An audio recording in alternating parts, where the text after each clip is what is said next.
Live Healthy Longer is sponsored by LHL Institute, where aging presents a new stage of opportunity. And the longer we live, the more beautiful life becomes.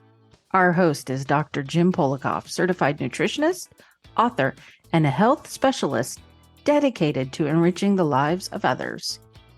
Now here is Dr. Jim Polakof. This is Dr. Jim Polakof, and once again, I want to express my gratitude to the thousands of listeners who continue to follow my podcast. Very much appreciated. This episode of Live Healthy Longer focuses upon how color can heal your life. Now, color itself actually has the power to shift our emotions and release stress. Color can be a great tool for understanding your inner world, awaken your intuition, and challenge you. However, from my perspective as a certified nutritionist, I know foods with certain colors can heal and energize your body. Yes, now most of you are aware that certain fruits and veggies have properties that provide your body with nutritional benefits. But did you know that a specific color can actually target the healing of a specific disease or ailment? Having said this, there's no one better qualified to explain how color can heal your life than Dr. Deanna Minich.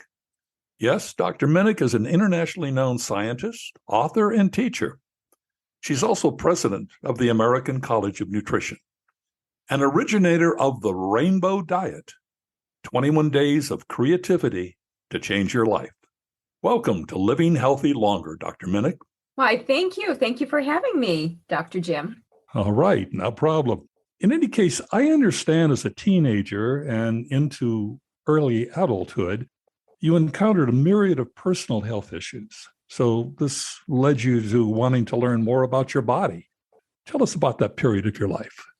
Oh, it was tumultuous. I guess, what teenager doesn't have tumultuous times? But for me, I grew up in a home with, I would say, very strict, very restrictive parents, and perhaps a little bit more than normal. My father was a Chicago police officer, and my mother was really into health and nutrition.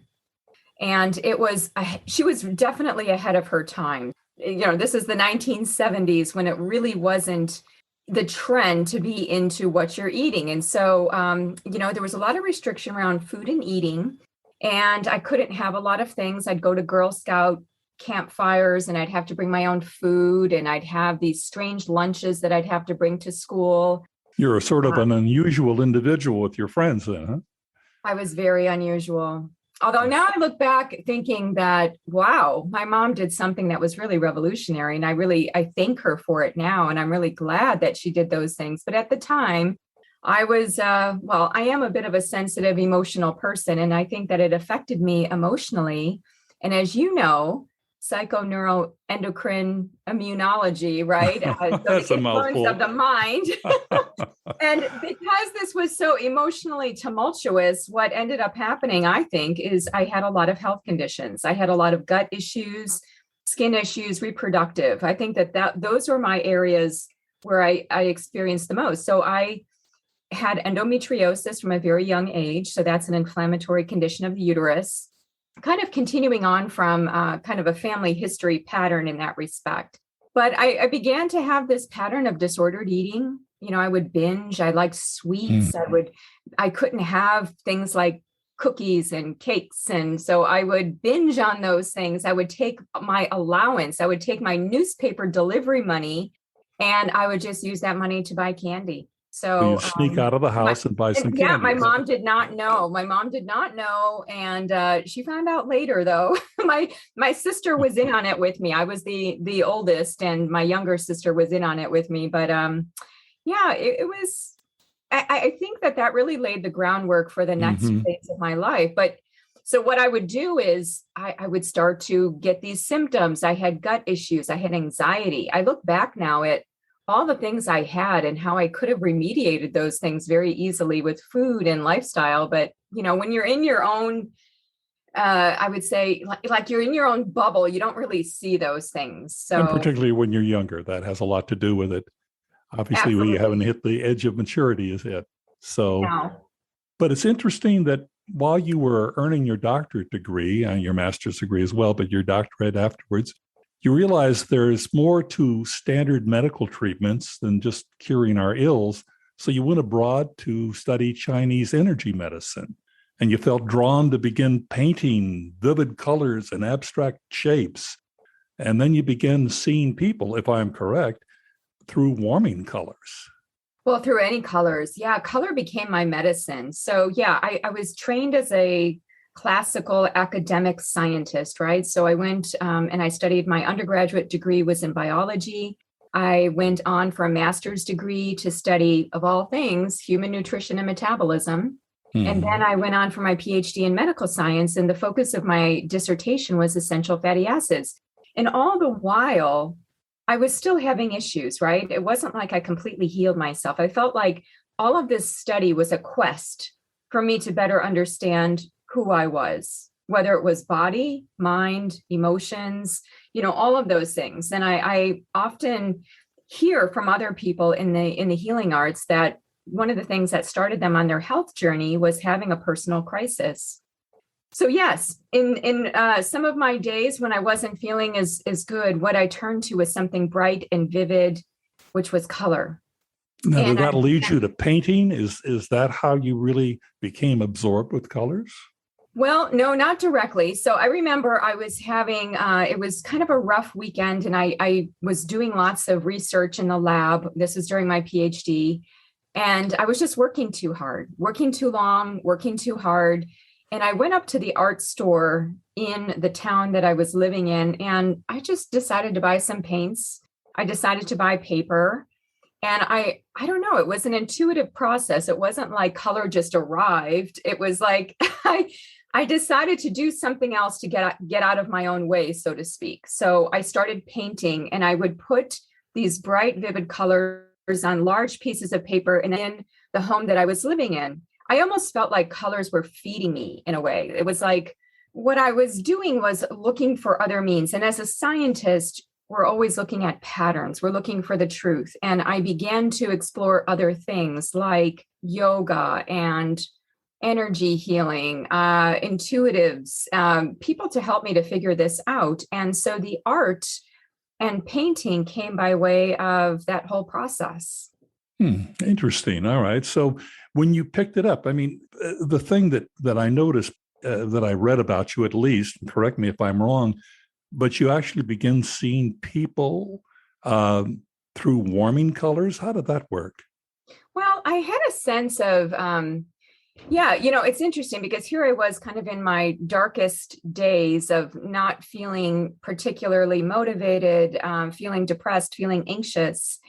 And as I began this whole process of working with color and painting, I began to connect to people in terms of energy, meaning that I'd get impressions of people as colors. And the way that translated into my life was if I felt particularly inspired by somebody, I would paint them. I would paint them as a color. And I've painted for very few people, but the people that I've painted for, they were very significant in my life. And so I one example is, one of my mentors, I painted him as an aquamarine color. I kept seeing him as an aquamarine. I had another friend at earlier in life, and she really helped me to understand the natural healing space a little bit more. And I painted her as pinks and golds and melon colors. And it's nothing specific. I can't say that. And sometimes people will say, well, what color do you see me as? And I kind of have to tune in. And I think that people have connections to colors that might be more constitutional. And I think that certain colors might come into our lives at various times as well. It's interesting because you mention in what you write, you mention the combination of mind, body, and spirit. And what you're talking about really appears to me, at least, to be spiritual. You're able to pick up on cues of people. I mean, often when they talk about afterlife and what we see each other as in afterlife, we see ourselves as colors. So you're probably well advanced into another phase of life that most people don't even understand or see. Well, I do have a lot of interest in spirituality and really looking at the whole spectrum of our beingness, right? One of the ways that color has come into my daily work as a scientist is through the colors of food. And the way that I look at colors is that nature has a particular rhyme and reason for these colors.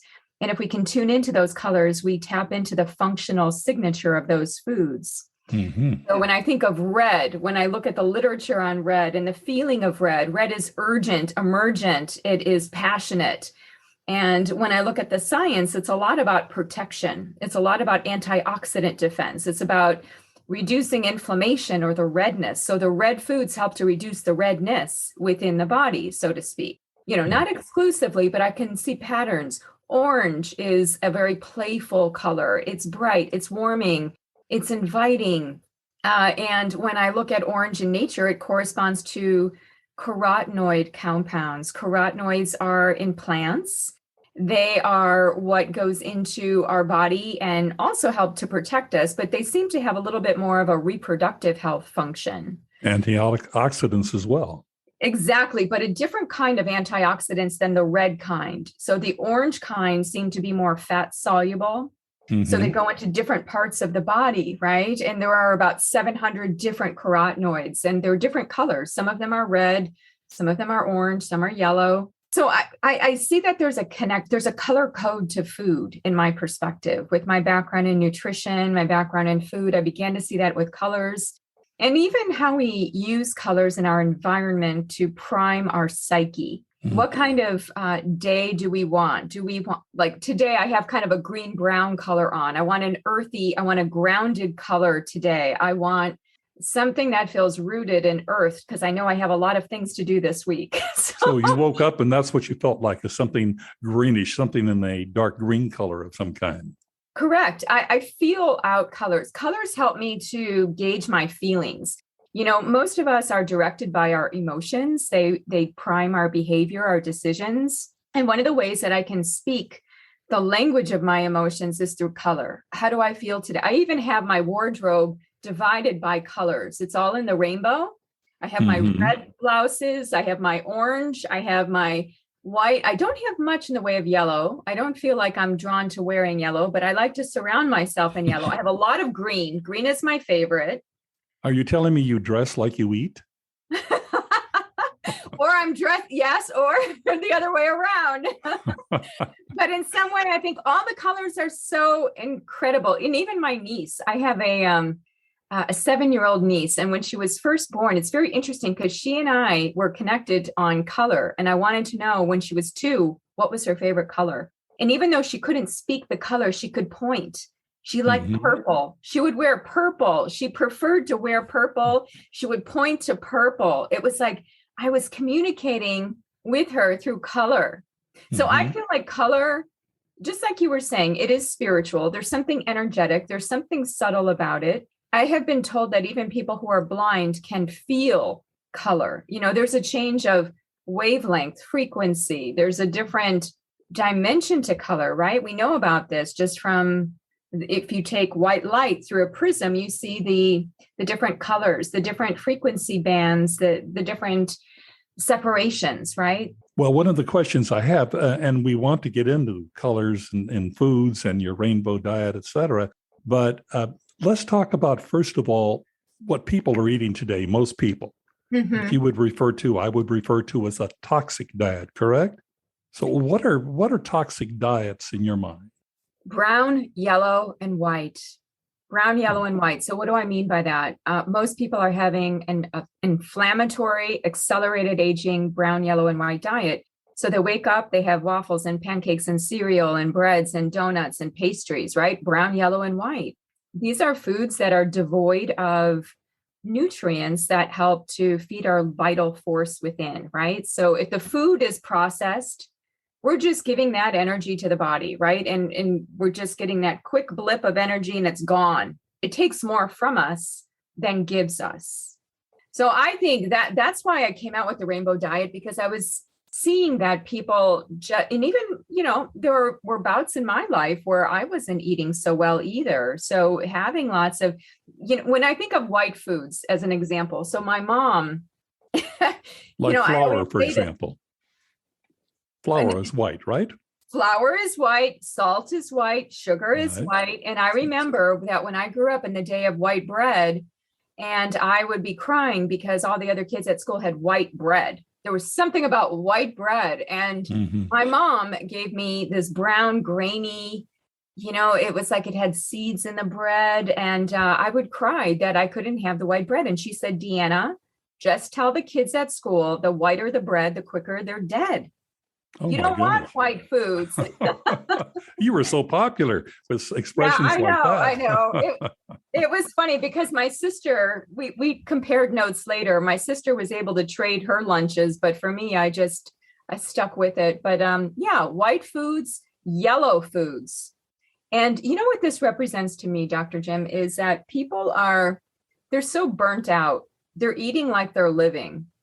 So when we live fast lives, processed lives, when we don't have the ability to be thoughtful and to be present with where we are, I think we just move quick and we just take Mm-hmm. whatever comes our way rather than intentionally take what is required for our body, mind, and emotions.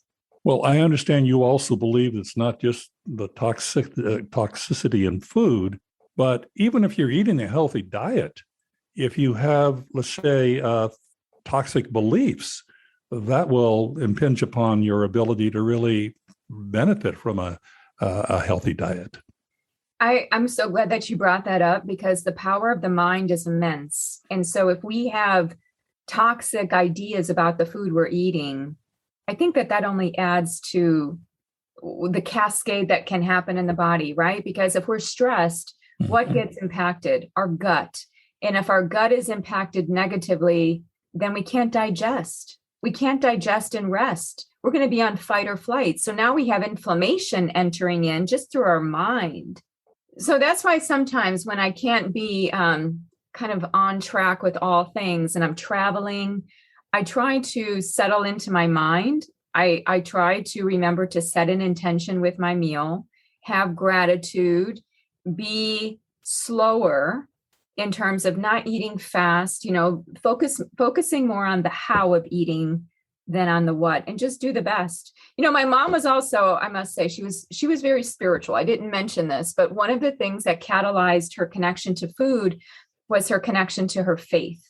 And I was raised Catholic, and one of the things was we always said grace before we ate. And so, yes, bless us our Lord for these thy gifts. The whole yes. thing, exactly. Right. That was the one. Yeah. That was the one. And we would say grace. And I think about that as an adult of how beautiful it is, irrespective of one's religion, just to have a pause and to give thanks, whether it's to give thanks to the animals, give thanks to the plants, give thanks to nature, give thanks to the farmers, give thanks to everybody involved, right? I think it's so important to come from that place before diving into the food, right? And perhaps even meditate a bit as you're eating. I mean, some people do eat alone, or sometimes there's not much talk at the table. It almost gives you an opportunity to slow down and think about things and contemplate. And obviously your food is digested more easily.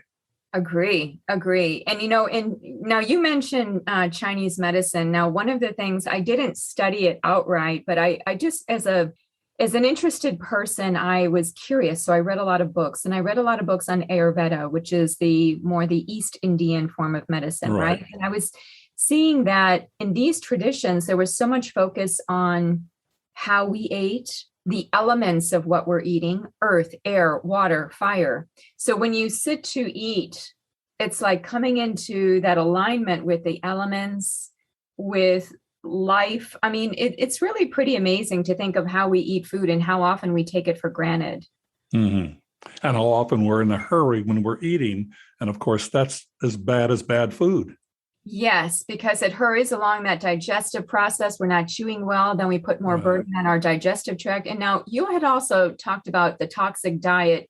One of the aspects I'm not addressing, but it is something that I do focus on when I'm teaching health professionals, is the toxicants in the environment that are circulating that make their way into our food, air, and water. Mm-hmm. I'm glad you brought that up. Yeah, so that's a whole other realm, and that is more the heavy metal components. So things like mercury and cadmium and lead. Then we think about things like plastics and phthalates and parabens. We think Well, about it's in our soil too, obviously. And that's obviously where our food grows, much of our food. yes, correct. And so now we displace the important things in the soil, like the microbiome of that soil or the minerals. Lately, I've been really intrigued with minerals. So minerals like calcium, magnesium, iron, selenium.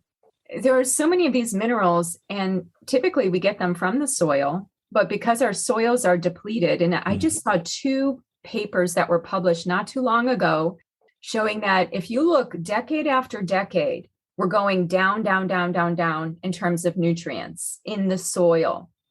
And just like you said, we're replacing with these toxicants and other things that are landing in it just by way of being in the air, being in the water, it comes down. So it's we all need to pitch in. We all need to be concerned and be taking steps towards a better planet, because that means a better body for us long term. I agree 100%. So correct. Now, you say there are three things that I found interesting. You say, think in color, eat in color, and let's begin with, and live in color. So let's begin with thinking in color.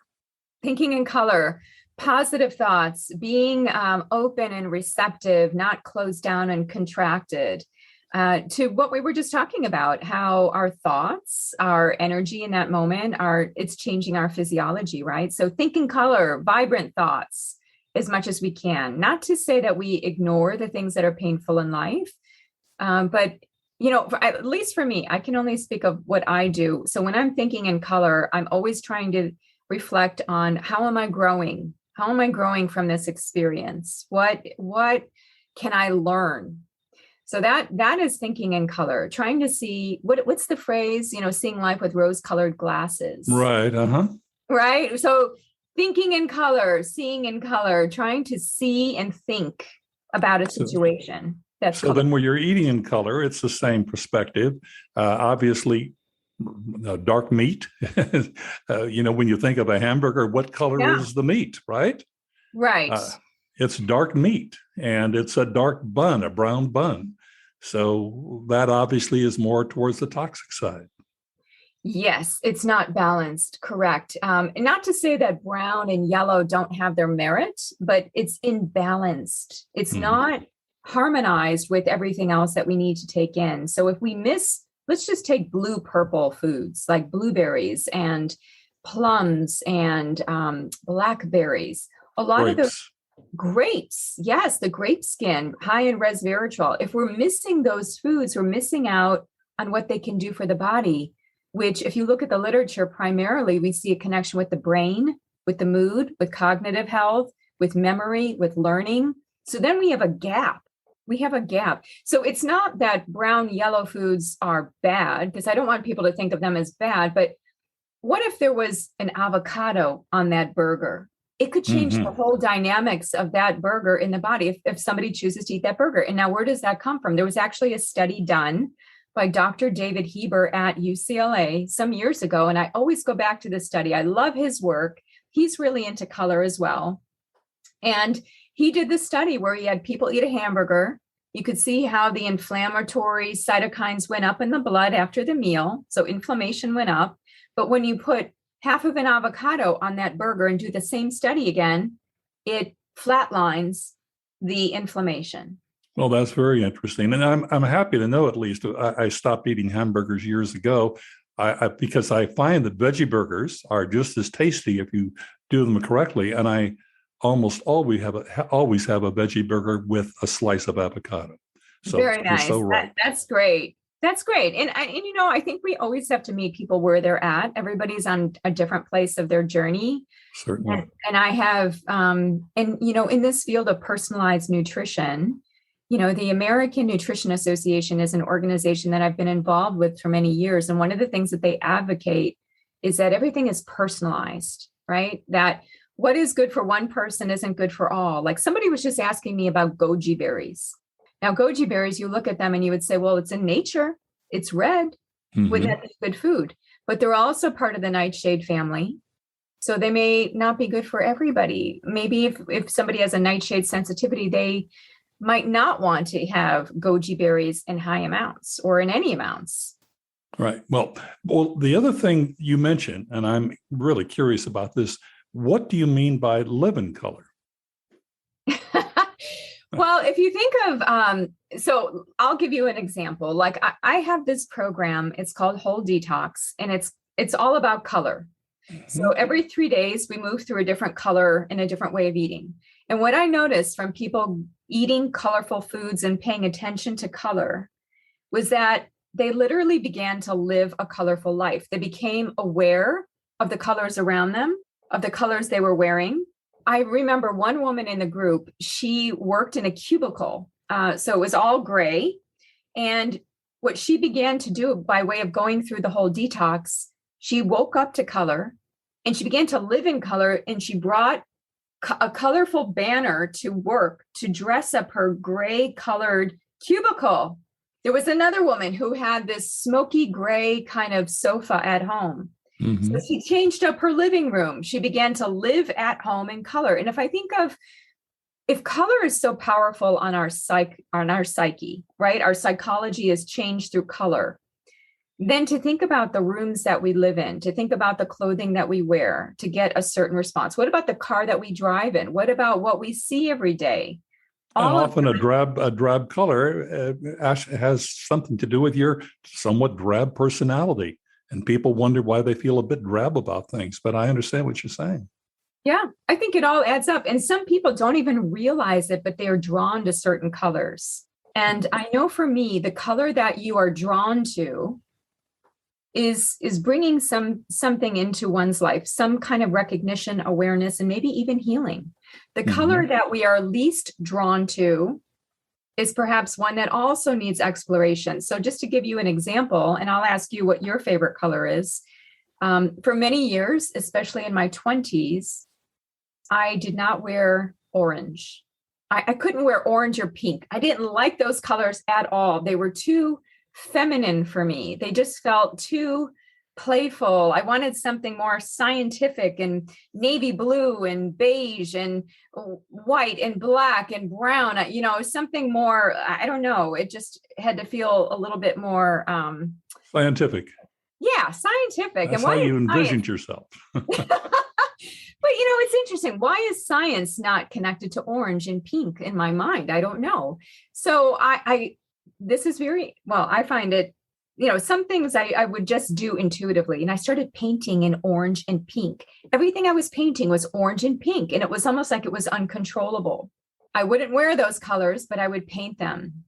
And I realized that orange. Because you were missing those in your life. I was missing those. Exactly. I was polarized. I was removed from those colors.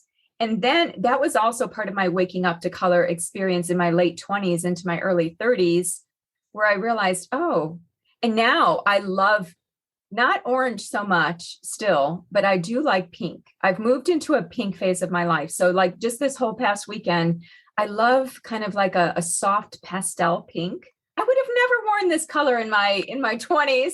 It just wasn't part of my wardrobe, but now I feel drawn. Maybe yellow is the color I need to have more healing with now, because yellow, it feels like I'm burning bright. I think that yellow is a color we all love. It's radiant. It's like the sun. But if we're not careful, we get burnt out, right? And we have to be attentive to that. That's a very good point. And I guess we should stress that it doesn't necessarily have to be bright colors in someone's life to enjoy, be happy personally. I mean, obviously it could be calming colors. Yeah. And some people are opposed to colors for various reasons. You asked me about my color chart, you might say, spectrum. I stayed away from brown. For years, I stayed away from brown. Why? Because when I was in parochial grade school, we had a brown uniform, brown sweater, brown pants. And, after a while, I said, I don't want anything else to do with brown. I've got to go completely different. Only in the last few years have I been able to accept brown again. But in any case, that's me. Everyone has their own individual reason for, the colors they like or don't like, whatever the case might be. So you can almost enjoy any color, and it really doesn't deflate your personality. You could make it a vibrant color, even though it might be a darker color. Absolutely. I'm so glad that you said that, because there is a spectrum for each of the colors. So with brown, it might be a beige, tan, more of like a sunflower seed brown, or even a rich, deep, earthy hue of brown, right? I actually had those same uniforms. Oh, did you? You had they brown. were plaid, although I think the boys had like the solid colors, but the girls had like this romper looking kind of dress jumper thing that was brown plaid. So I know as I recall, that's about right. Yes, exactly. Boy, I tell you, our past, how they influence our present. But in any case, the other thing that I'm interested about is, obviously, since you've gotten into colors, your rainbow diet. Why don't we talk a little bit about your rainbow diet? That's really fascinating to me. Sure. Well, it's part of the, it's not that I'm an advocate of any particular diet, but I do think that people, when they think of their food, they think of the word diet. So I was trying to reflect on how do we create this vibrancy in our food? If we want vibrancy and energy in our lives, let's start with our food, because that'll wake us up on the inside. It'll wake up our inner rainbow, so to speak. And because people are having a lot of brown, yellow, and white foods, 8 out of 10 Americans have a gap in phytonutrients and colors. And I do think that regardless of how people eat, whether keto, paleo, vegan, vegetarian, whatever people want to call themselves, the common denominator through all of us is plants. Plants, True. To me, are a divining rod of intelligence from nature. So when we eat plants in our environment, it has compounds that help our bodies to function better. It can help to modulate the body better. So it doesn't matter how we eat. Even if we eat a lot of plants or a little bit of plants, there's something about plants. And I do think that they're very helpful in our healing process. And as a scientist, if you look at the literature that's been published on nutrition, we can arm wrestle dairy, we can arm wrestle meat, we can arm wrestle soy. I can find as many studies to support as I can to say that you shouldn't eat certain foods. But when it comes to fruits and vegetables, it's pretty, there's no arm wrestling going on. It's pretty solid data.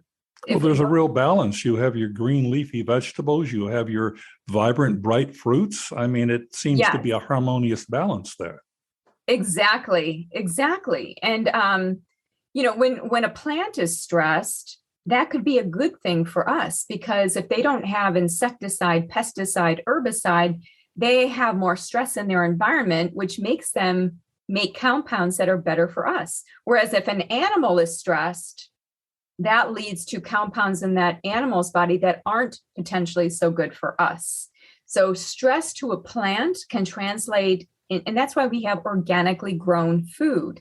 Why is organically grown food better? Is it because it doesn't have insecticides, pesticides, and herbicides? Well, yes. Mm-hmm. It also has different other stress-related metabolites that plant has created that can be good for us as humans. It's interesting. Now, as part of your rainbow diet, you discuss your 7 systems of full spectrum health. So that ties into the rainbow diet, correct?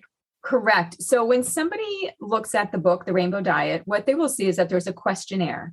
There are questions that go through each of those 7 systems. So what I did was I took 7 colors, connected those to the 7 body systems, connected those 7 body systems to certain groupings of food, one of which is the colors of food in each of those categories.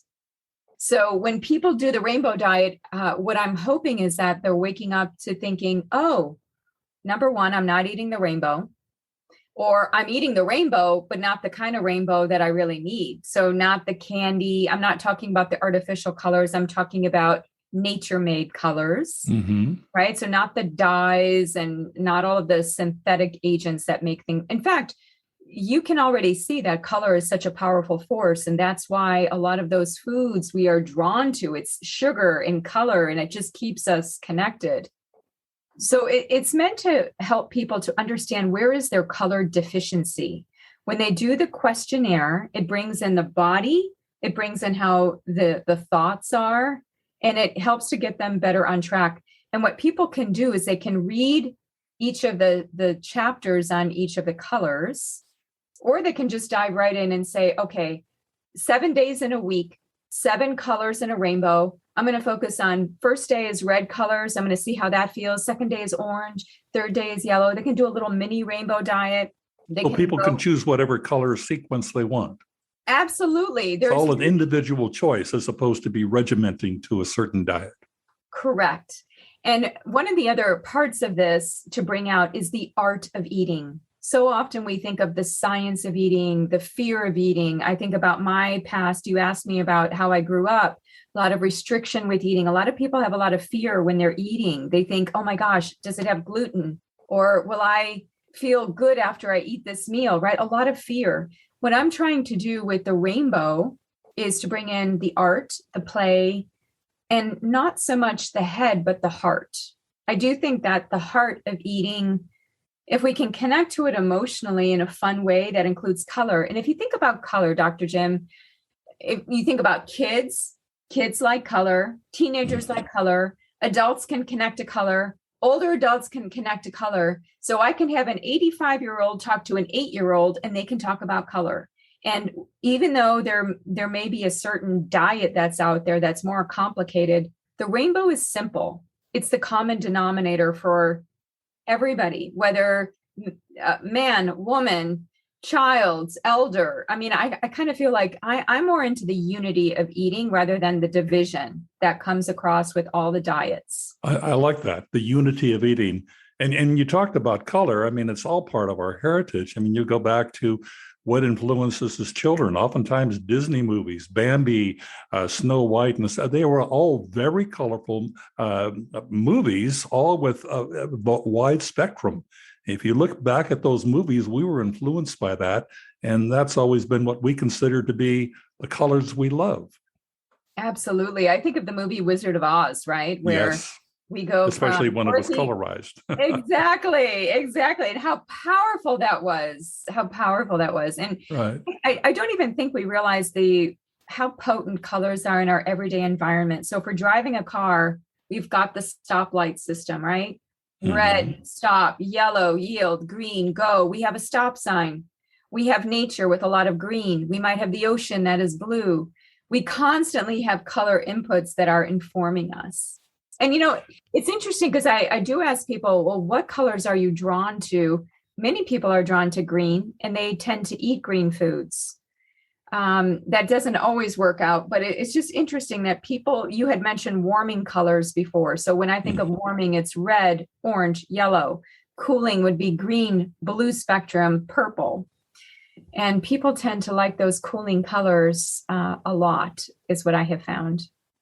Well, and I love your concept of color. And I do want to point out to our audience that when you're talking about the 7 spectrums of color, they really need to go to your website to understand this, because on your website, you have a chart that actually shows this. So I want our audience to pay special attention to your website, which is deannaminich.com. And your last name is spelled Minich.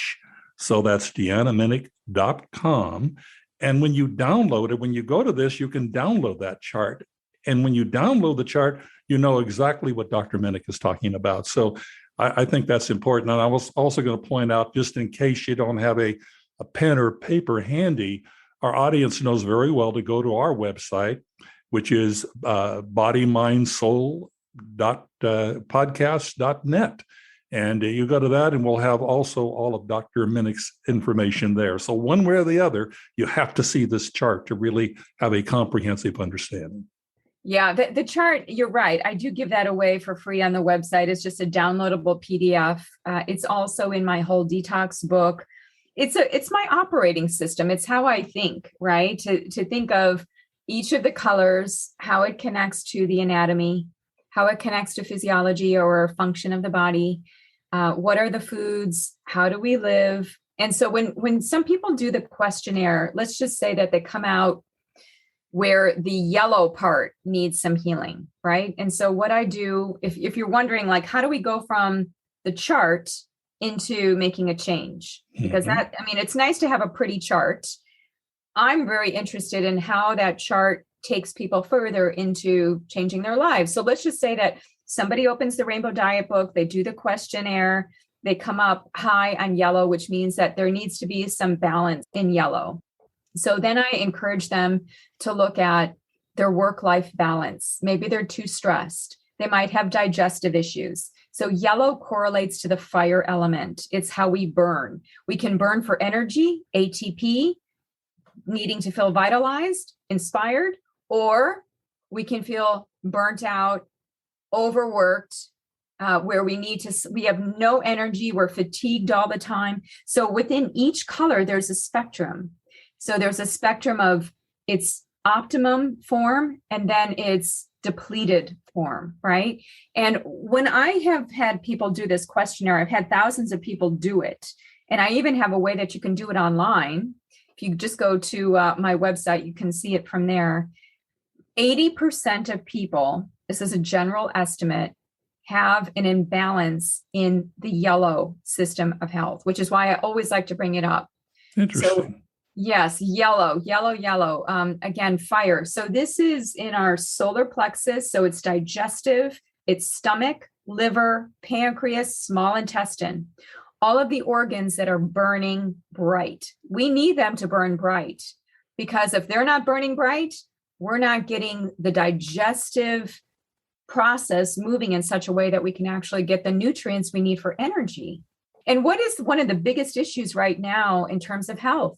It's gut issues. Mm-hmm. So many people now they're waking up to being bloated, gas, pain, reflux, Exactly, constipated, whatever it is. There are so many gut issues. And if our gut's not right, our whole being's not right. I mean, we could say that about anything, truly, but I think that lately there's a lot of attention on the gut. And in the 7 systems of health, that correlates to yellow, making sure that we have healthy yellow foods and not processed carbohydrate yellow foods like donuts and cakes and candies and breads. So many breads that people are eating. better to eat yellow squash. Yes. In fact, I just made yellow squash last night because it's the season. So we had butternut squash, which is kind of a yellow orange, high in carotenoids. Other yellow foods that would be good would be ginger and lemons and squashes, like summer squash, even if it's a different time of year. Quinoa, which is a yellow, but higher in protein and less in the starchy starch, right? Like where it's more processed. Good suggestion. Yeah. So I have another question. It ties right into this because, you offer an interesting journey and you call it 21 Days of Creativity to Change Your Life. I know that ties into what you've been talking about. Tell us exactly what this program is about, or generally. I do think that 21 days is like that magic number of days we need to start to affect change in our lives. And so I have a 21-day whole detox program with all the colors, with eating the different colors in the rainbow. So there's that. I also noticed that creativity is something that many people, they kind of push away from creativity. They usually say, well, I'm not an artist, or I don't have any time to be creative. They feel like it's a waste of time. And it was part of my healing process was to paint and draw and have wild colors on a canvas, to be looking at those colors. So what I do in the 21-day approach to getting more creative is it's online. You do it on your own. You just do it at your own pace, because I don't want to rush anybody through the creative process, but I do guide you. And so I identify that there are 7 different creative types. One is a food creative. One is a feeling creative. One is a thinking creative. So oftentimes the people who are always thinking and strategizing, or maybe they're in finance or accounting, they say, oh, I'm not creative. And I say, but you are. You use numbers. You use your mind to think and problem solve. That is a form of creativity. There's the moving creative. people who like to express with their bodies, whether it's through dance or more of a body-oriented art. Then there's the speaking creative, there's the visual creative, and then there's what I call the connection creative, who is the person who goes into nature and they get inspired maybe by a sunset or by the mountains, and then they begin to do something. They write poetry, or they feel somehow inspired in that great big whole of being connected. So I think that we have these 7 creative types, and I take the person through the journey of experiencing each of those creatives within. And then you can see, well, which one do I feel like I most resonate with? Because they're not all equal. Some of them we give more attention to than others, and that's okay. But the goal of that program is to bring out our creative abilities, and creativity is connected right there with healing, in my opinion. Within a 21-day period of time. Correct. So every 3 days, a new creative type to explore with different activities. Mm-hmm. And they can find us. They can come to your website, if I'm correct, and they can. You can enroll in your 21 days, I'm assuming. Yeah, I think it's only like $21 or something like that. A lot of these are very low price point. So it just requires that the person shows up and does the work. And 2 trips to Starbucks. That true? That's right. That's right. Pastries and bad coffee. I'm sorry, I won't get into that. But in any case, no, that is fascinating. Now, since we're kind of at that time frame, I want to ask you about the books that you've written, because you've written, I believe, 6 different books. Of course, your Rainbow Diet is your centerpiece, but tell us a little bit about the books that are out there that you've authored. Yeah, so I do have 6 books, and the latest one that I wrote was The Rainbow Diet. Before that was a book called Whole Detox. Now, the name is a little bit, it kind of leaves much to the imagination, but Whole Detox is the 21-day program that is all about color. It has recipes in it. So the Rainbow Diet is a little bit lighter on recipes, but the Whole Detox book has a lot of recipes, 21 days, has a vegan option. It has an omnivore option. So you choose how you want to eat every day. I see. So you're not stuck to vegetarian, especially if you're a meat lover of some type. You have the diets there in that particular book, the detox book. Correct. Yeah. Within Whole Detox, the only thing I'm bringing in is plants to both. Different colors of plants every day. And so a lot of people like that book because it's pretty thick. It goes into, every chapter is about a color, what that color means. How do you heal using that color? And then you're walked into the 21-day program with all of the recipes. And it's not just recipes, it's also emotions and thought exercises, small movements that you can do, physical movements, affirmations, visualizations, and meditations. So every day it's like a menu of 7 things for the 7 systems. Well, I'm sorry, I didn't mean to interrupt. I wanted to say that also on your website are the books that you've mentioned. And also our audience needs to know they can find the same information on our website because we're going to be sure to publish it. I think it's so important that we know. But now we're looking at a time factor, unfortunately, as always. And thank you is such a limited expression as far as what you've contributed. I mean, there is such a wealth of information. When I went to your website, I want to go back to it again and probably again after that because there is so much there. So I'm really urging our audience to visit your website, which is Deanna Minich, MINICH.com, or of course, come to our website. But in any case, thank you again so much. As I say, thank you is limited. You've been wonderful in what you've had to share with our audience, and we deeply appreciate it. But in any case, and hopefully you might even consider joining us again where we can get back into it, where people get to know a little bit more about you, at least our audience, and then we can get into some deeper exploration, maybe the spiritual side a little bit more.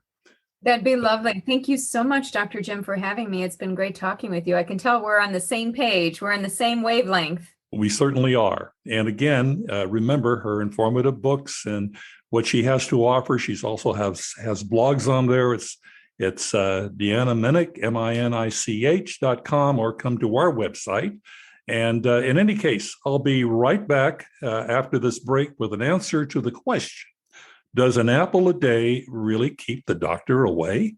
I'll be back. Thank you. Live Healthy Longer is sponsored by LHL Institute, where aging presents a new stage of opportunity. And the longer we live, the more beautiful life becomes. Our website, jamespolakof.com, contains links to information about Dr. Deanna Minich, as well as her detox program. But as important, our site also has a great selection of outstanding informative podcasts, as well as health-oriented blogs written by Dr. Polakof. Again, please visit jamespolakof.com. That's James, Polakof.com. Now back to Dr. Polakof. Speaking again of colors, whether it's red, green, or multicolored, does an apple a day truly keep the doctor away? Well, judge for yourself. Apples contain high amounts of polyphenols. These are natural chemicals that play vital roles in promoting health and reducing chronic disease. Eating apples is linked to helping to prevent heart disease, cancer, even diabetes. And apples may also help with weight loss, as well as improving gut and brain health. To learn more about healthy foods, come to our website, jamespolakof.com. Read some of my blogs, which can shed some light on eating better and healthier. And please tune in to a new podcast episode every week. This is Dr. Jim Polakof. Thank you for listening. And please remember the words of Voltaire. I have chosen to be happy because it's good for my health.